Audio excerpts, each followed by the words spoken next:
to our hello everyone. Welcome to our Family Empowerment Half Hour. We are excited to have Betty Ann Moskowitz here. She is an author of many books, but the one that really caught our eye is called Finishing Up, and it is a book about aging and ageism. You are tuned into our Family Empowerment Half Hour. It's hosted by the LTCCC. The LTCCC stands for the Long-Term Care and Community Coalition. Our mission is dedicated to improving the quality of care, quality of life, and the dignity for elderly and disabled people living in nursing homes, assisted living, and other residential settings and residences. So welcome. Thank you for joining us. Betty Ann, we're really excited to have you here. Thank you. We've been noticing it's kind of funny. You know, this week is the week that Joe Biden dictated or announced his reelection, and already we're having ageism topics and conversations about that. So that reminded me of ageism, and that's why I'm excited to have you here. That's one thing, but we're also, you know, hearing things about young people and young voters and everything. So ageism is everywhere. It's rampant. It's something that we can talk about more, and we're hoping that you can shed some light on that topic. Me? Is it? Okay. Yes. Yep. Go ahead. I was just going to say, if anyone has questions, please feel free to put them in the chat, and we will get to them during the hour. Great. Half hour. Hello, everybody. I'm glad to talk to you. I'll say what I always say when I do these little dog and pony shows, is that I'm no more an expert than you are, except that I came to the whole conversation about ageism when my mother was getting older and began to become demented and eventually went into a nursing home. And I became an expert because I had to. So I noticed that the title of your this episode of your meeting is let's see, it's navigating ageism as a family advocate. So I want to kind of go backward just for a minute and tell you that going from being a caregiver to an advocate is a very, very steep and sometimes rocky climb. And I just wanted to address that for a minute, because I think it goes back and it almost teaches us about ageism if we didn't even know it existed. When we're caregivers, we're in charge of everything, and that's for the good and the ill of it. And when we become advocates, it means that we've given over the care of our loved one, whoever it is, to a nursing facility. And what's involved is both relief and also, I would imagine, for a lot of us, a certain amount of guilt. It's no longer hands-on, but you got to get your head in the game. And my experiences in nursing homes when I was learning how to get my head in the game was how entrenched certain beliefs were within me. And that meant, well, let's put it this way.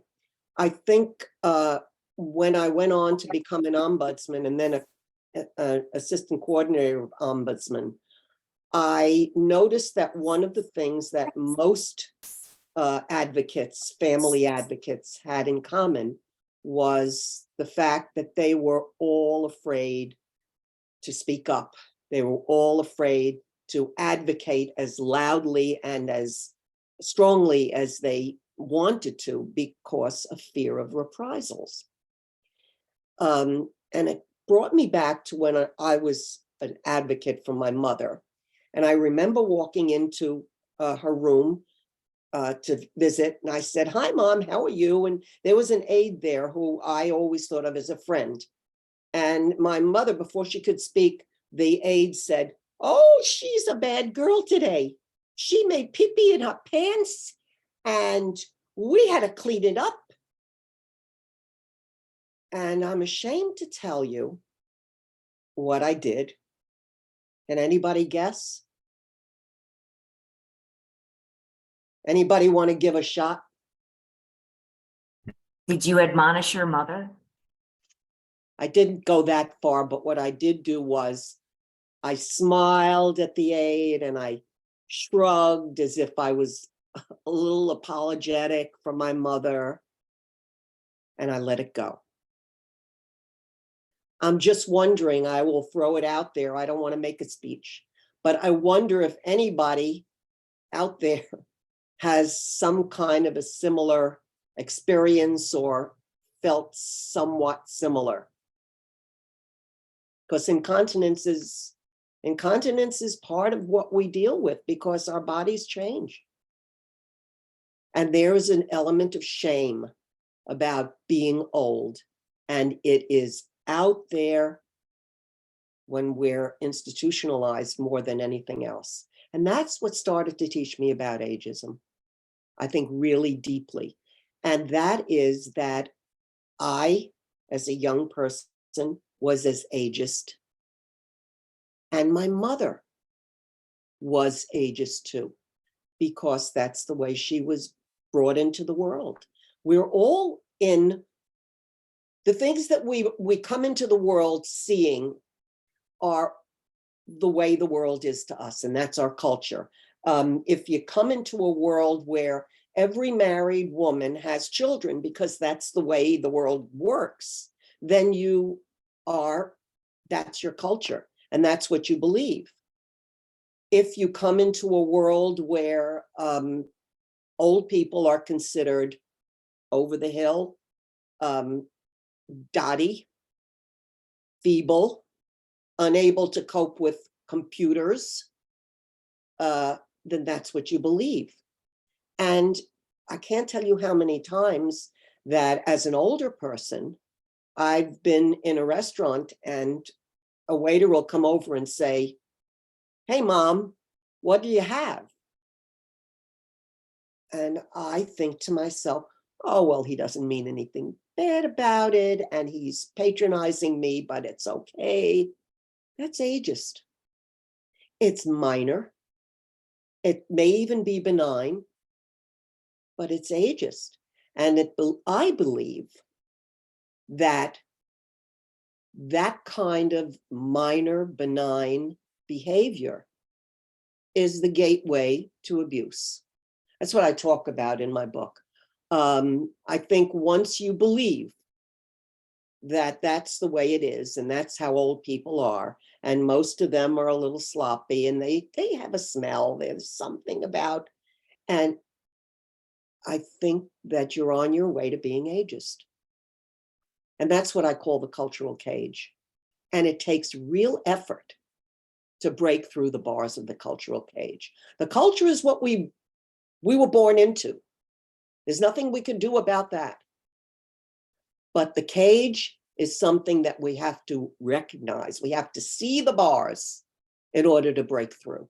And being an advocate for somebody in a nursing home, it gives you the advantage of being able to see it clearly, but it also gives you the responsibility of dealing with it.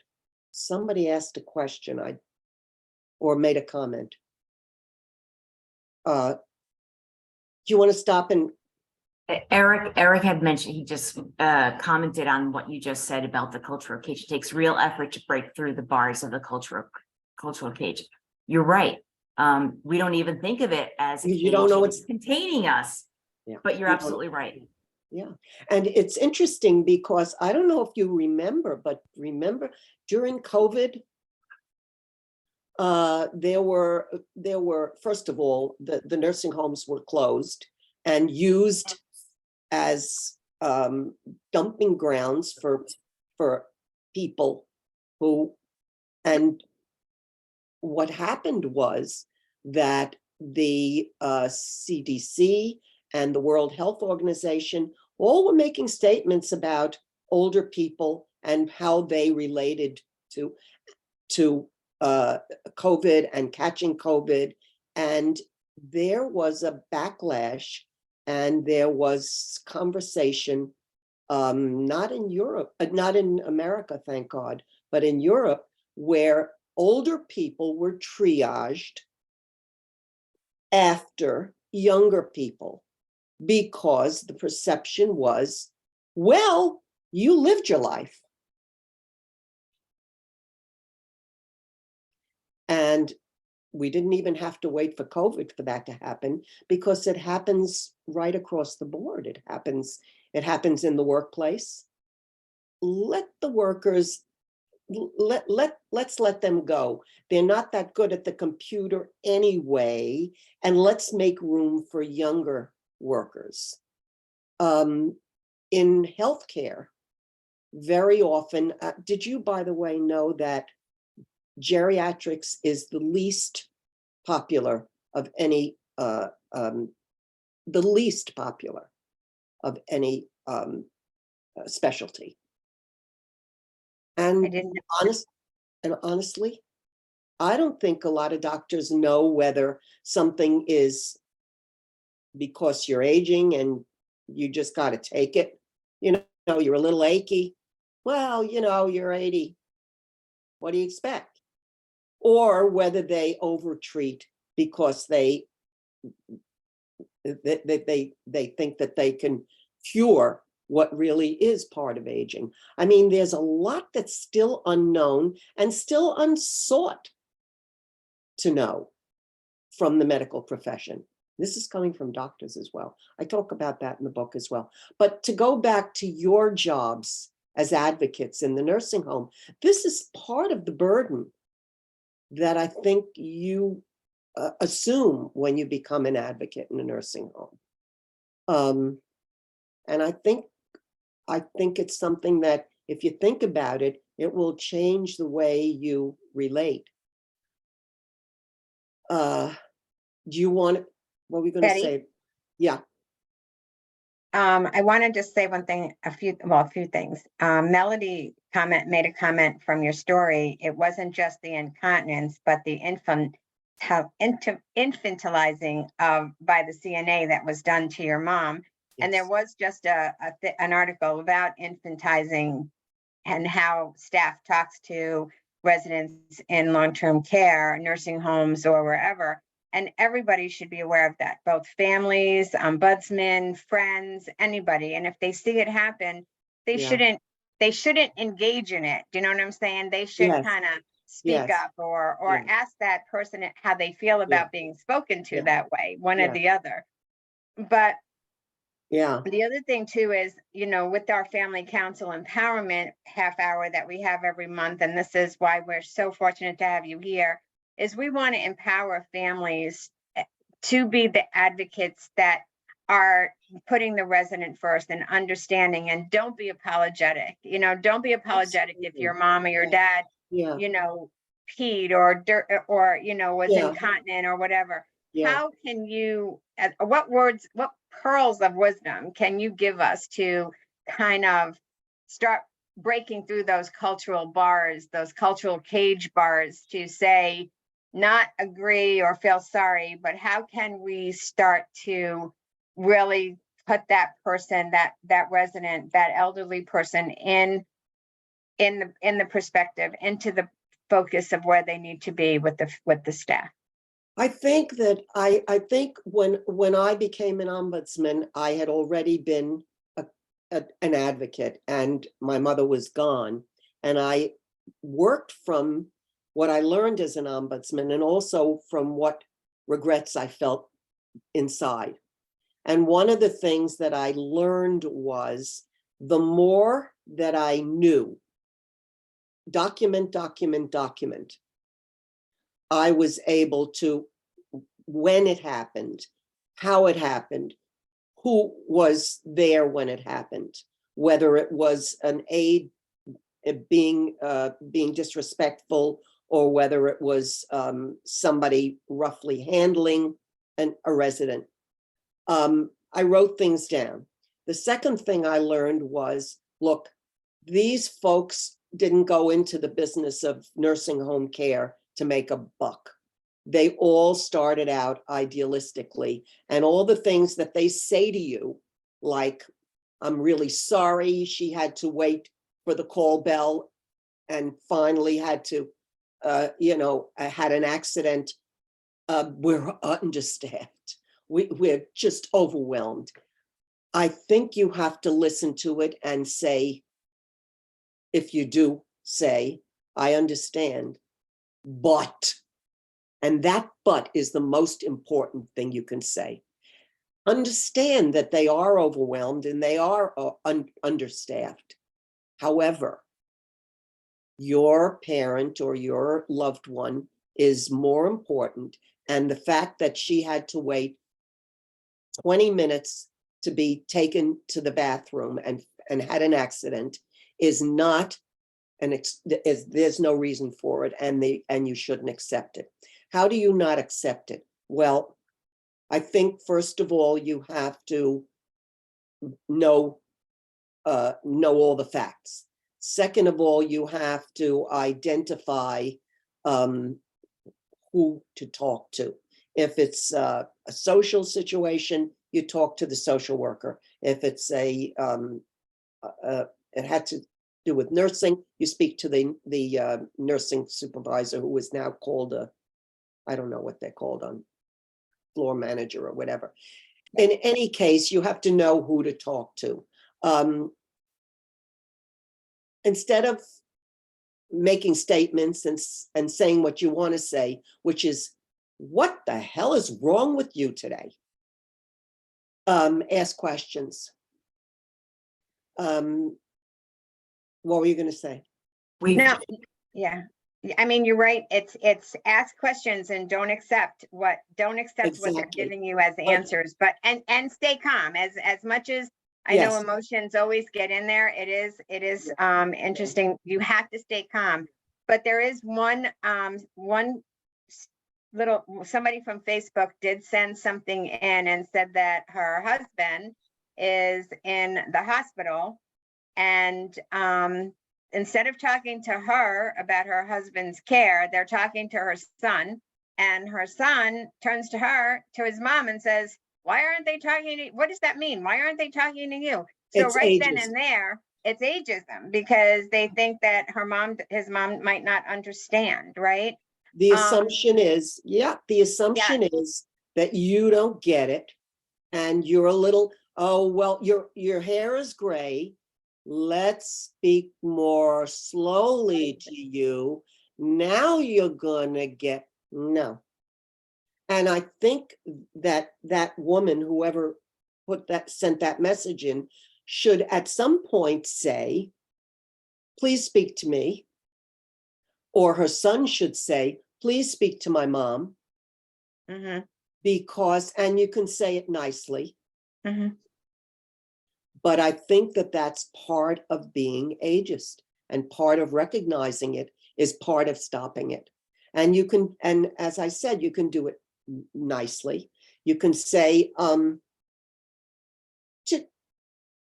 could we talk about the fact that I think that it's probably against the law for the doctor to check everybody's feet in public out by the elevators.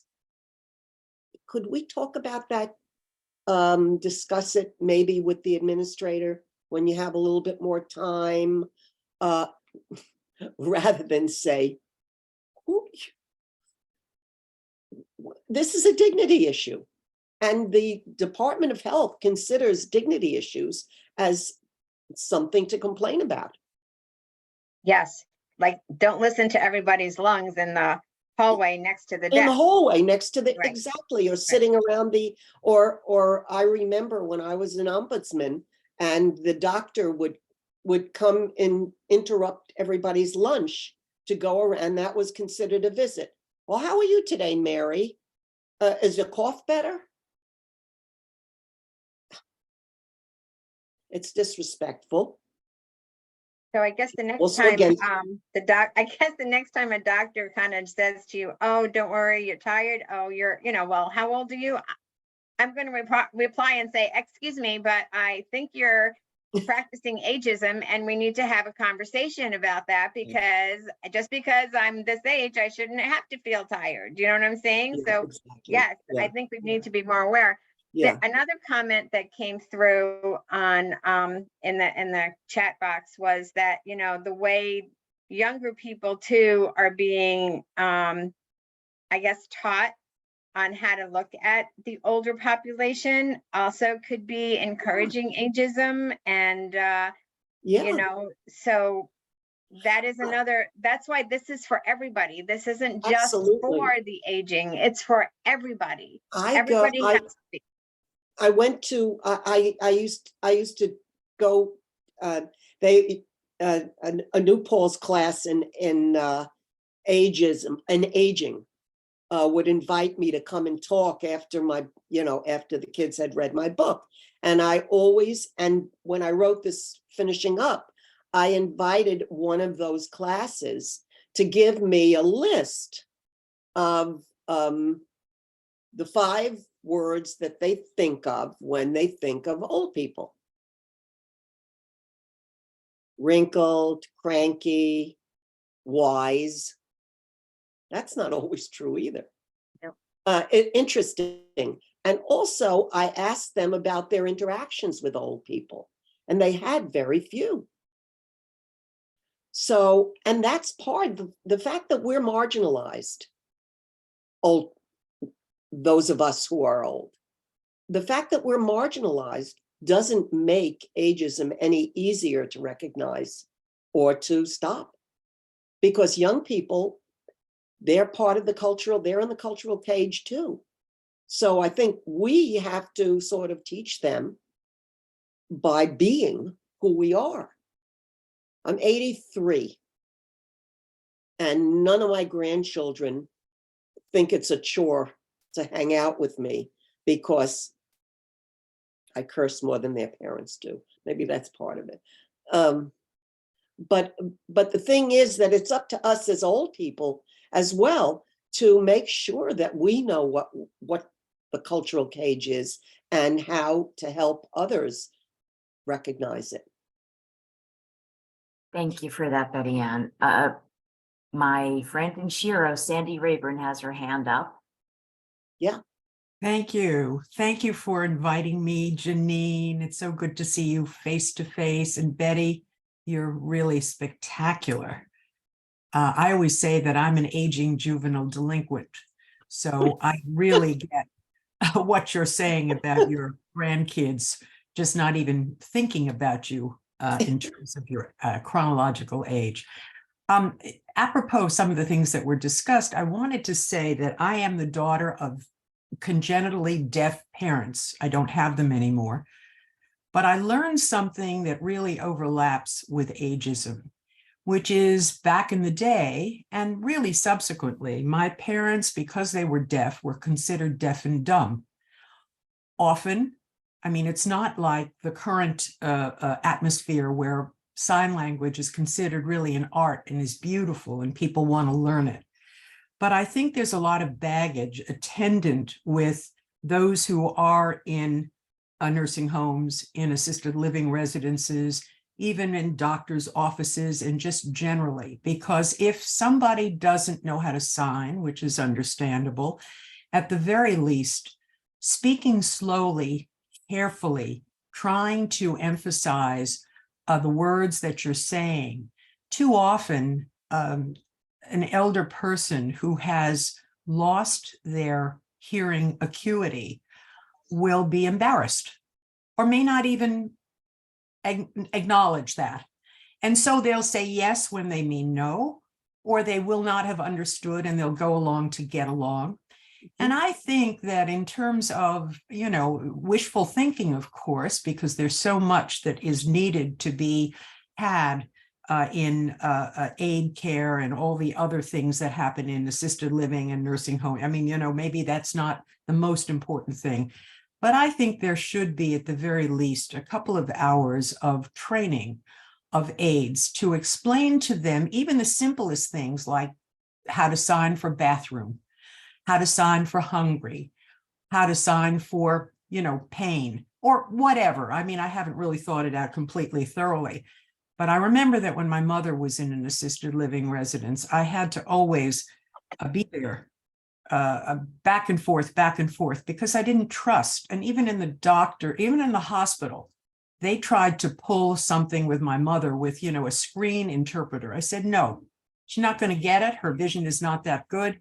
You need to have this is an ADA required situation.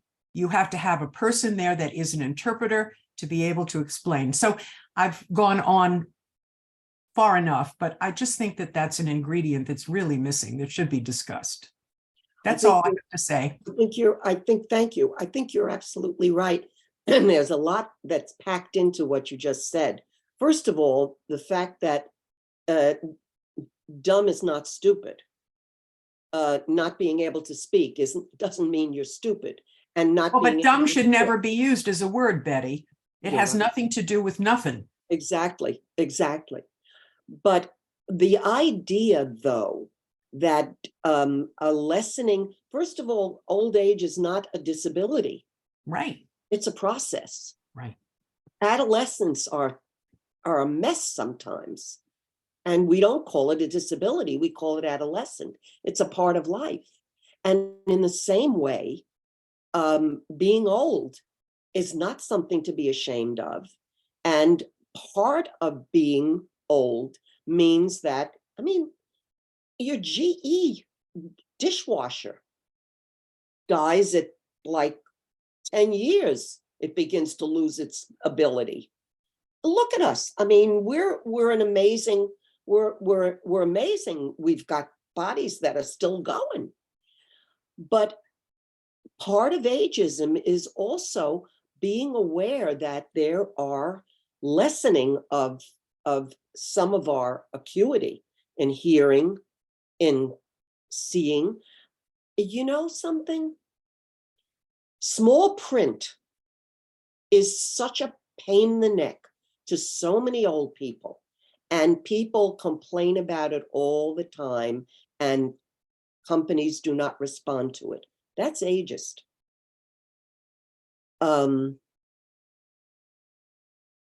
Working toward getting hearing aids that are strong and inexpensive should be much more in the forefront. Because they aren't is ageist. There are so many things in our culture that we don't even think about, that old people make do about because they're ignored. I talk about Alzheimer's research, but I don't even want to go there right now because but Alzheimer's research is not is nowhere near what it should be. And part of that is because Alzheimer's is, to a large extent, a disease of aging. Any other questions? There's plenty. Yeah. Eric has a question. Yeah. Hi all. Thanks for this, Betty. This is wonderful. Your comments about the small print got me thinking again about something that I put a lot of thought into, but that's being able to reach all audiences with just the way we've moved toward digital communication. And with family councils, a lot of them are now strictly on Zoom or on video calls. And while this is great in a lot of ways, something that happens is that we might exclude people who are less tech savvy. And I want to, as an aside, I want to note that there are people of all ages that lack the tech literacy. Would you kind of call this a form of ageism, and how do we, as we're looking to build family empowerment and build family councils, what can we do to be inclusive of everybody in these projects? I think the ageist part of it is with us. We're embarrassed. I have so many friends who are embarrassed by the fact that this is a whole new world and that they have to learn it. And so they back away from it. And I think that's part of being in the cultural cage. We're embarrassed by the fact that there are so many things to learn that we hesitate to try to learn them. And the other part of it is that the young people in the cultural cage disparage us because we don't know them. During the pandemic, everything was done online and it was all new. And when I had to sign a contract and I didn't know how to do anything. And I was so embarrassed by it. And it struck me, well, I learned how to do it. And the people who needed me to do it taught me. But I learned from that there was no reason for me to be embarrassed. It was like learning anything else. You could do it. Changed my feeling about the whole internet conversation, and I'm much kinder to my older friends who are still holdouts. But yes, it is. I think it is a form of ageism. The ageism is in the way we feel about it, the way we sort of back away from it. We think that it's okay for us to be invisible by the time we're 65 or 70. Oh, I'm not going to get a new dress. Nobody's going to look at me at the wedding anyway. And guess what? We have sex too. And thinking that we don't is ageist. Ageism is everywhere. And I think the soft ageism of, hi, mama, how you doing today? What are you going to have? Is the gateway to real abuse. Real abuse in the nursing home is those bruises on your parent's arm and somebody saying to you, well, you know, as people age, they bruise very easily, and you believe it and you accept it. But if somebody had said to you in a nursery school, after you saw your little one with bruises, oh, she's got thin skin, you wouldn't accept it. Well, the truth is, I do bruise easily. Be more careful. Don't touch me so hard. I'm worth it. And this is something that, as an advocate, is very hard to hold on to, because you are so much in that cultural cage yourself that you think when your parent isn't being, or your loved one isn't being abused, that they're living the life. Well, it's not true. They're not living the life unless you see to it that they are. Thank you, Betty Ann. That is something to think about. I am Run out of guilty of time. accepting. I'm guilty of accepting the thin skin explanation for bruises on my dad and on other residents that I've seen. Michelle, did you have a question or a comment?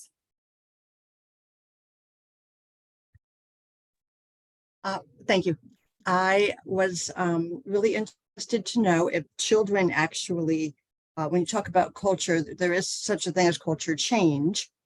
And I'm wondering if we were to teach our children not just respect for their elders, and some cultures actually are better at this than others, that we would be, helping ourselves in the long run through education, basically.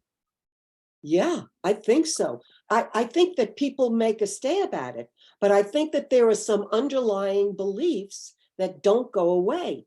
For instance, I had a friend who was a teacher who remembers taking her classroom of little ones into a nursing home to be nice to the old people.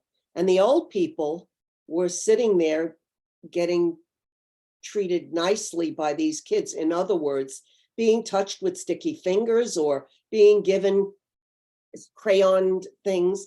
And on the one hand, you can understand that the impulse was kind, but on the other hand, it was basically ageist, meaning that these old people were treated to some kind of human interaction, which they had no volition about.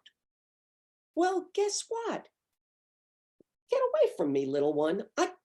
No, I don't want to now. I'm in the midst of thinking about something, or I want to rest, or I want to read. I mean, the idea that that we should share something with our younger human beings is great. But I think it has to be a two-way street, because we're still thinking and feeling and being. And any belief that acts as if we're not is ageist. Not unkind, maybe, but ageist. That's good to remember. Thank you. Not unkind, but ageist. Yeah. Thank you. Yeah. And Betty, I think also cultural change. I think cultural change is going to come from all of us speaking up about this and not accepting what we're being told in the nursing homes or assisted livings as well, when Yeah. we are Yeah. with our Yeah. families or whoever we're Yeah. working with. We don't Janine? want to be mean, and Right. none of us want to be mean. And it's also, it's such a given. It's a part of the cultural cage anyway, to side with the authority. I always say, you always want to side with the one who doesn't have two different shoes on, or the suits. But the fact of the matter is that you have to push against that feeling and side with the powerless. And the powerless in this case are your loved ones in the institution that have no say on most things, on when they get showered or bathed, on when they have their meals and what the meals are, I mean, within limits. But none of those things, when they get medicated because there's a shift change, those are things that have to do with the institution, and that's part of institutional living. And that's what we have to understand when we advocate for them. But they have so few rights just because of institutional living that we've got to protect those rights for them when we can. And that it's not a matter of these people wanting to be mean. They're frustrated, they're overworked. All true. Not our problem. Not our problem. Not our problem. Janine? Yes, thank you for that. You're right. It's not our problem. People have to grow and learn just as we have. Barbara Stuck has a question in the Q&A. She asks, do you think that ageism in long-term care residences is a reflection of a lack of respect for the elderly in our society? Many advocates were caregivers at some time, and it is a learning experience learning how to advocate. Ask staff, what if this were your mother or your grandmother? That's fabulous. Thank you, Barbara. Fabulous, fabulous. I remember when I was an ombudsman. I remember calling. I was the coordinator. I called the hotline for the Department of Health and got nowhere until I said to this person on the hotline, "Let me ask you something. If this was your mother, would you give me the same answer?" And she said, "We'll investigate." It's a great question, but you got to say it nicely. You Right. gotta say, I'm just wondering. I know that you're overwhelmed and you're beset with rules, but honestly, if this were your mother, so you have to do a little bit of manipulating too. You have to understand that everybody wants to be a good guy. Encourage it. And I like what Melody just wrote in the comment. She said, or ask nicely. Another way of saying it is this what you want for your future? Yeah. Because it brings it back to them. Yes, it does. Yeah. Yeah. I mean, Yeah. we're all headed one way. There is no back. Unless you die, you're all going to get old. That's right. That's right. And It's true. when I turned 80, the thing that I said was, hey, I can't die young yet anymore. I'm there. This is great. Leanne, I want to ask you if you don't mind just holding up that book one more time. Because it's, we're not booksellers, but this book, Finishing Up on Age and Ageism, is worth the money, and it's worth having it on your bookshelf. So thank you for that. It's available on Amazon, and just I have Google to it. mention the cover because it's an old master. I think it's a Dutch, and it shows a meal mostly eaten, but there's plenty left. Which, How appropriate. yeah. Thank you for that. And just to remind everyone, we're wrapping up now, but just to remind everyone on here and anyone who watches us on Facebook that we are available. Gloria and I are part of we are the Family Empowerment and Family Council power team, if you will. You can contact us if you go onto the website, or just email us at the link that Eric put into the chat. We're here for you, and we are dedicated to empowering families so that they're better advocates for everyone living in long-term care residences. We're here to help you form family councils if you haven't already. It's not as hard as you think. My beloved co-founder for my own family council is here today. And it's a lift, but it's not a heavy lift. It's a very empowering and a fruitful thing to do in any long-term care residence. So please, families, you can do it. If you look around and you haven't seen a family council at your loved one's long-term care residence, then you form it. You can do it. Don't be ageist to yourself. We can do this. So nice to And meet you all. Same here. And Eric will kill me if I don't say, please reach out to us at families@ltccc.org. Thanks, everybody. Thank you. Thank Thanks you. everyone for Thank you. joining Thanks, us. Betty. Bye-bye. Bye-bye.